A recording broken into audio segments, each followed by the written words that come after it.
क्या आपने कभी सोचा है कि चिड़िया अपना घोंसला कैसे बनाती होगी? तो आज हम लोग इस वीडियो में देखने वाले हैं कि चिड़िया अपना घोंसला कैसे और कितने दिन में बनाती है।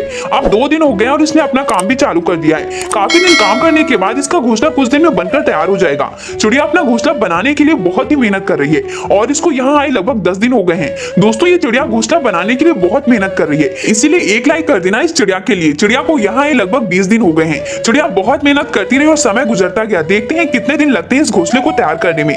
करीब अब घोंसला बनकर तैयार हो गया है। अब चिड़िया का 45वां दिन है। फाइनली अब घोंसला बनकर तैयार हो गया है और आज 46वां दिन है। अब चिड़िया ने घोंसले में अंडे भी दे दिए हैं। जैसा कि आप देख सकते हैं, चिड़िया को घोंसला बनाने में पूरा 46 दिन लग जाता है। वैसे आपको ये प्यारा सा वीडियो कैसा लगा, हमें कमेंट करके जरूर बताएं।